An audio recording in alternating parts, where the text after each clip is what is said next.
안녕하세요. 반갑습니다. 비트코인 뉴스팡입니다. 비트코인 시가총액 450조 달러 간다. 전 세계 금융시장 흡수라는 기사 먼저 전해드리도록 하겠습니다.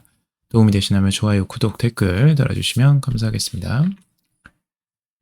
스트라이크의 창립자인 잭 말러스가 최근 인터뷰에서 비트코인 시가총액이 450조 달러에 이를 수 있다라는 비전을 제시를 했습니다. 이는 상상을 초월하는 수치이고 비트코인이 모든 화폐, 자산, 금융 시스템을 대체할 수 있다는 주장이라고 합니다. 지금까지 최고예요. 지금까지 전망치 중에 이것보다 높은 건 없었습니다. 200조까지 이제 봤는데 이제 450조까지 나오고 있습니다. 잭 말러스는 단순히 가정을 던진 게 아니라 이제 비트코인이 전 세계 화폐 및 자산 구조를 흡수할 수 있는 이유를 논리적으로 설명했다고 하는데 비트코인의 고정된 공급량이 핵심이라고 이제 강조를 하고 있습니다. 법정화폐는 이제 필요에 따라서 새롭게 발행 가능하지만 비트코인은 한정적인 수량으로 예측 가능성과 신뢰를 보장한다라고 말을 하고 있습니다. 이러한 특성은 이 비트코인을 법정화폐의 예측 불가능성과 인플레이션 문제에서 자유롭게 한다라고 이야기를 하고 있죠. 결국에는 이제 달러나 일반 화폐와 다르게 이제 공급량이 한정되어 있기 때문에 이걸 늘릴 수가 없잖아요. 비트코인 자체는. 그래서 그런 부분들이 이제 중요한 차별성이다라고 보고 있고, 말러스는 현재 이제 중앙은행 및 정부가 과도하게 돈을 발행해 경제를 불안정 화폐로 채우고 있으며 이로 인해서 구매력이 지속적으로 하락하고 있다라고 주장을 하고 있어요. 그리고 이런 상황이 비트코인의 부상을 촉진한다라고 설명을 하고 있죠. 그래서 비트코인은 화폐의 정점에 있고 신뢰가 무너질 때 경쟁자는 없다라고 이야기를 하고 있습니다. 이게 이제 중요한 건데요. 나중에 한번 제가 정리를 해서 이 경쟁에 대해서도 이야기를 해볼 건데 굉장히 중요한 요소입니다. 우리가 주식시장에서도 기업이 가장 좋은 기업들은 뭐냐면 경쟁자가 없는 기업입니다. 그게 가장 가치가 높게 평가되고 그게 오랫동안 유지될 수 있는, 그 회사가 오래 유지될 수 있는 이유이기도 하거든요. 그래서 이제 가치 투자자들이 가장 좋아하는 게 이제 경쟁자가 없는 거, 독점하는 거, 이런 기업들을 굉장히 좋아합니다. 근데 이제 비트코인이 그것과 같다라는 거예요. 그러니까 경쟁자가 없어요. 비트코인과 경쟁할 수 있는 암호화폐 자체도 없고, 실제적으로 암호화폐 지금 점유율 자체가 60%가 넘잖아요. 비트코인에 이제 비슷한 아류작들이 많이 나오긴 했지만 실제적으로 모두 다 이제 도태가 됐죠. 그리고 결국에는 비트코인만 살아남게 된 상황인데 이 비트코인과 경쟁할 자가 없습니다. 지금 현재로서는. 그리고 450조 달러라는 목표를 달성하려면 비트코인이 주식, 채권, 금, 법정화폐, 준비금을 모두 흡수해야 한다고 덧붙이고 있습니다. 이러한 전망이 현재로서는 과장된 것처럼 들릴 수 있지만 말러스는 10년 전 6만 달러의 비트코인도 상상하기 어려웠다라고 강조를 하고 있습니다. 근데 6만 달러의 비트코인과 이제 450조 달러 그 시가총액의 비트코인은 조금 이제 다른 의미라고 보여지고요. 지금 1조 9천억 정도 되거든요. 1조 9천억 달러예요. 근데 그것에 비하면 지금 이게 몇 배입니까? 거의 뭐 200배 이상 되는데 이 어마어마한 수치를 과연 갈 수 있을까 하는 거죠. 지금 금이 200조예요. 금이 200조 달러 정도 있기 때문에 이제 금만 따라가도 정말 대단한 거다라고 생각을 하는데 과연 그게 가능할지 한번 지켜봐야 되겠죠. 금이 200조가 아니라 20조일 거예요. 20조고 지금 그 비트코인이 2조 달러 되고 비트코인은 모든 화폐와 자산을 흡수할 준비가 되어 있다. 이 기존 금융체 대체 가능할까? 당연히 말러스의 주장에 회의적인 시선도 이제 존재한다라고 하고 있는데 일부 비평가는 이를 비현실적인 공상으로 치부를 하지만 말러스는 새로운 금융 자유를 갈망하는 사람들이 늘고 있다라고 말을 하고 있습니다. 결국에는 이 통제로부터 벗어난 글로벌 시스템, 새로운 화폐를 갈망하고 있다라는 이야기고요. 비트코인 조만간 16만 달러 돌파 가능성이라는 기사입니다. 이 인베스트 앤서스의 진행자 자신의 56만 5천 명 구독자들에게 이 비트코인의 상승장이 끝나지 않았고 비트코인이 곧 16만 달러까지 상승할 수 있다라고 말을 하고 있는데 그 근거로서 뭘 들냐? 이 글로벌 M2 통화량을 기반으로 비트코인의 향후 목표가를 전망을 하고 있습니다. 보시면 이 M2, 이 글로벌 통화 공급량의 증가와 비트코인은 이 양의 상관관계, 그러니까 동일하게 움직인다라고 보고 있는 거예요. 노란색 선은 이 글로벌 M2 통화량을 나타내는 거고요. 이 비트코인 가격이 이를 거의 완벽하게 따라가고 있다라고 하는 거죠. 글로벌 통화 공급량이 확실히 M2가 올라갔을 때 비트코인 가격도 쭉 올라가고 쭉 떨어지면 비트코인 가격도 쭉 떨어지고 이런 흐름들을 가고 있죠. 근데 이게 같은 기간에 움직이는 건 아니에요. 이거는 기간을 좀 이제 지연돼서 움직이는 거고 M2가 먼저 움직이고 그 다음에 비트코인이 따라 움직이는 현상으로 보시면 되겠습니다. 그러니까 M2는 벌써 이렇게 많이 상승을 했어요. 이미 상승을 한 상태고 이제 비트코인이 그걸 따라갈 것이다 라고 전망을 하고 있는 거죠. 네, 확실하지 않지만 최저 12만 달러에서 최대 16만 달러까지 예측이 가능하다. 다만 좋은 흐름이 예상되니 조금 더 참을성과 인내가 필요할 것이다 라고 이야기를 하고 있습니다.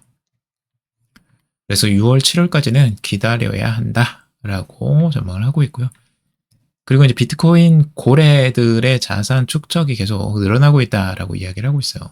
축적 상황을 보면 상위 그룹부터 아래로 퍼지고 있는데 1만 개 이상의 비트코인을 보유한 고래들은 이미 최고 수준의 축적을 유지하고 있다 라고 하면서 0.95를 지금 이야기하고 있고 또한 이 1000에서 1만 개, 100에서 1000개를 보유한 그룹은 0.9 수준까지 상승했다. 이들은 비트코인을 계속 쌓는 중이다 라고 이야기를 하고 있어요. 인베스트 앤서스는 특히 이 100에서 1000개 보유 집단은 주의 깊게 지켜봐야 한다라고 하는데 이들은 자산시장의 핵심 플레이어로 부상하며 다른 어떤 그룹보다 많은 비트코인을 보유하고 있다라고 언급을 하고 있습니다. 그래서 이 100에서 1000개를 보유한 집단들이 꽤 큰 흐름들을 만들어내고 있는 것으로 볼 수가 있고요. 반면에 이제 10개에서 100개를 가진 이들은 0.6 수준이고 이것보다 이하 10개 미만의 보유자들은 지속적으로 비트코인을 매도하고 있다라는 거예요. 작은 규모의 투자자들이 시장을 떠나고 있는 신호다라고 이야기를 하는데 이건 오히려 긍정적이라고 볼 수가 있죠. 작은 규모의 투자자들은 떠나고 큰 규모의 고래들은 계속 들어오고 이건 아주 이제 상승 초기에 좋은 시그널이라고 볼 수가 있는 거고요. 상승 가능성을 암시하는 지표 중에 하나를 이제 탑 앤 바텀 지표를 언급을 하고 있는데 이거는 이제 자신이 직접 만든 거라고 해요. 이 사람이 이 인베스트 앤서스에서. 그래서 현재 지표는 여전히 노란색인데 이게 이제 빨간색으로 갈수록 이제 과열된 상태, 이 파란색으로 갈수록 이제 저점이라고 이야기를 하는 거죠. 지금 노란 단계를 지나 이제 진한 노랑, 주황 그리고 붉은 단계로 이동을 해야 한다라고 이야기를 하고 있어요. 지금은 약간 과열 단계이긴 하지만 결론적으로 이번 상승량은 끝나지 않았다라고 이야기를 하고 있죠. 그래서 지금 현재 지표로 보면 노란색에서 이제 살짝 상승하려고 하는 부분이고요. 아직 이런 이제 붉은색 라인이 오진 않았죠. 자, 그리고 이것도 이제 M2와 관련된 내용인데요. M2와 비트코인 랠리의 연관성. 먼저 M2가 쭉 올라가고 랠리를 이룬 다음에 그 다음에 비트코인이 한참 지나서 랠리를 이어갑니다. 이 시간이 보통 이제 2개월에서 3개월 정도 지금 걸리고 있죠. 이쪽에서 7월부터 9월, 10월까지 9월 정도까지 되네요. 이렇게 한 2, 3개월이 지나서 이제 꼭지점을 찍고 이제 내려가는 이런 추세, 그리고 다시 또 올라가면 M2가 올라갔을 때 이제 따라 올라가는 형태, 지금 살짝 올라오고 있죠. 그래서 이 랠리가 다시 반복될 것이다 라고 전망을 하고 있는 거예요. 그래서 지금 현재 보고 있는 게 이제 6월, 7월, 8월까지 이 상승을 보고 있네요. 자, 비트코인 투자 마스터 플랜 전자책을 소개해 드립니다. 여러분들 비트코인 투자하실 때 어떤 전략을 가지고 투자해야 될지 궁금하신 분들, 투자 타이밍을 어떻게 잡고 앞으로 어떻게 시장이 흘러갈지 궁금하신 분들은 이 전자책을 한번 꼭 읽어보세요. 도움이 분명히 많이 되실 거라고 생각을 하고요. 비트코인 투자 계획을 세우실 때 여러분들 필요한 것들, 시장을 좌우할 수 있는 세 가지 거대한 트렌드, 장기적인 시나리오, 그리고 비트코인 가격 예측까지 그 근거와 분석을 모두 다 분석해서 넣어드렸습니다. 그리고 개인 투자자가 참고해야 할 기관의 움직임, 기관 투자자들의 움직임, 고래들의 움직임이 굉장히 중요합니다. 그 고래들의 움직임을 어떻게 파악할 수 있는지, 기관들의 움직임을 따라잡는 방법에 대해서도 알려드리고요. 그리고 언제 사고팔 것인지 타이밍 전략, 그리고 리스크 관리 방법, 그리고 실전 전략, 이 투자자의 세 가지 유형별 접근 방법, 스윙, 장기, 하이 리스크, 하이 리턴, 패턴까지도 알려드리고요. 추천 툴도 알려드립니다. 트레이딩뷰, 코인글래스, 웨인얼렛 같은 이런 데이터 소스들, 온체인 데이터 툴들도 어떻게 사용하는지 구체적으로 알려드리는 책입니다. 비트코인을 시작하시는 초보분들부터 중수분들까지 모두 다 활용하실 수 있게 전자책을 만들었고요. 여러분들 많이 관심 가져주시고 궁금하신 분들은 꼭 한번 읽어보셔서 투자에 도움 받으시길 바라겠습니다. 구매는 이 고정 댓글란에 링크 있으니까요. 그 댓글을 확인해 주시면 되겠습니다. 자, 비트코인 100만 달러 간다. 아서헤이즈 로버트 기요석의 대담한 전망이라는 기사고요. 비트코인이 100만 달러에 도달할 수 있다는 전망이 따라 제기되고 있는데 비트맥스 CEO 아서헤이즈의 이야기입니다. 헤이즈는 유튜버 카일 차스 인터뷰에서 2028년까지 BTC가 100만 달러에 도달할 것이다 라고 전망을 하고 있습니다. 그 배경으로는 미국 정부의 만성적인 이 재정적자 확대와 통화 공급 증가를 꼽고 있고요. 바이든 행정부 하에서 이 7조 1000억 달러 규모의 이 순국채 발행이 승인되었고, 이 트럼프 행정부 재집권 초기에도 적자가 이미 전년 대비 22%나 증가했다라는 거죠. 헤이즈는 또한 이 사회보장 지출 증가와 국방비 확대, 그리고 제조업 리쇼링 비용, 그리고 빠르게 상승 중인 국채 이자 부담 등을 지목하고 있고, 수학적으로 확정된 디폴트 압박이다라고 주장을 하고 있습니다. 이 같은 재정 불균형이 결국 비트코인 가격 상승을 유도할 것이다 라고 전망을 하고 있고요. 2025년 말까지 25만 달러, 2026년, 2027년에는 돈풀기 광란으로 인해서 폭발적인 상승이 시작될 것이다 라고 전망을 하고 있습니다.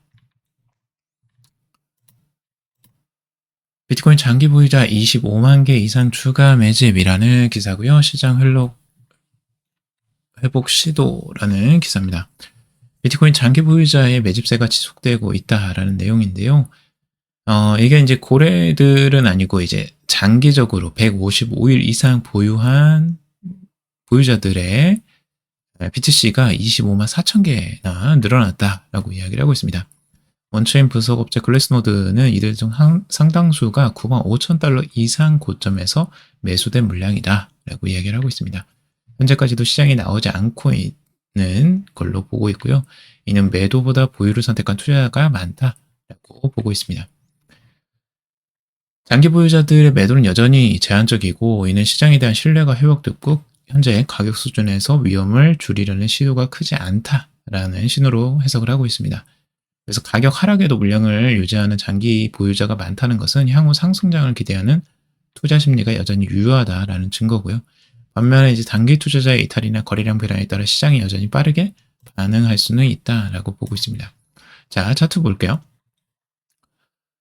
장기 보유자들의 지금 흐름들은 이 주황색, 오렌지색 라인으로 볼 수가 있고요.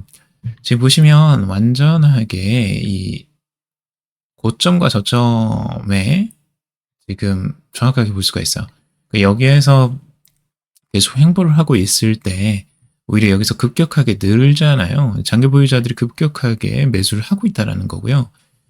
매수가 이제 어느 정도 완료가 되니까 그때부터 상승이 급격하게 일어나고 이제 횡보를 보이면서 그때 이제 하락을 하기 시작하는데, 그때도 이제 상승 중이긴 한데 이제 고점에서 이제 내려오기 시작하죠. 그때부터 이제 조정이 일어나기 시작하고, 똑같이 조정이 이제 끝나갈 때쯤 그때 다시 또 들어옵니다. 자기 보유자들이. 그리고 그 이후에 시간이 지나면서 다시 올라가죠. 그러니까 상승하니까 그때부터 또 팔기 시작해요. 굉장히 절묘하죠. 그리고 하락하고 있을 때 들어오기 시작합니다. 이게 장기 보유자들의 특징이에요. 장기 보유자들은 멀리 보고 이제 투자를 하는 거기 때문에 오히려 이제 저점에서 매수를 들어오고 고점에서 매도를 하는 이런 형태가 뚜렷하게 보입니다. 우리는 그래서 이런 투자 형태들을 정확하게 보고 따라갈 필요가 있는 거죠. 자, 골드만삭스 디지털 자산 사업 확대 추진 토큰화와 암호화폐 대출 주력. 주력 이제 디지털 자산 사업을 이 정통 금융 회사들이 적극적으로 지금 진입을 하고 있다라는 기사예요. 토큰화, 실물 자산을 블록체인 기반의 디지털 토큰으로 전환하는 기술인데 토큰화가 골드만삭스는 이를 통해 유동성을 높이고 자산 관리 효율성을 극대화할 계획이다 라고 이야기를 하고 있습니다. 디지털 자산 시장이 앞으로 전통 금융기관에서 활발하게 활용될 것으로 보여지고 이 은행과 디지털 자산 간의 결합이 가속화될 것으로 보고 있습니다. 지금 골드만삭스뿐만 아니라 모건 스탠리, 찰스 스왑, 스트레이트 등 이 다수의 대형 은행들이 2025년과 2026년 중에 디지털 자산 서비스를 본격화할 계획이라고 하고 있어요. 이렇게 되면 이제 암호화폐 시장도 굉장히 크게 열리는 시작점이 될 수 있겠죠. 지금 전달해드릴 게 너무 많아요. 이거는 다음에 전달을 해드려야 될 것 같습니다. 오늘 너무 많은 양을 이야기하면 여러분들이 부담스러워 하실 것 같아서 다음에 더 이야기 나눠보도록 하겠습니다. 도움이 되셨길 바라고요. 도움이 되셨다면 좋아요, 구독, 댓글 달아주시면 감사하겠습니다. 투자에 관련된 정보도 참고사항일 뿐이고 조언이 아니니 투자하실 때 여러분들 스스로 꼭 판단하시고 결정하시기 바라겠습니다. 방송 들어주셔서 감사합니다.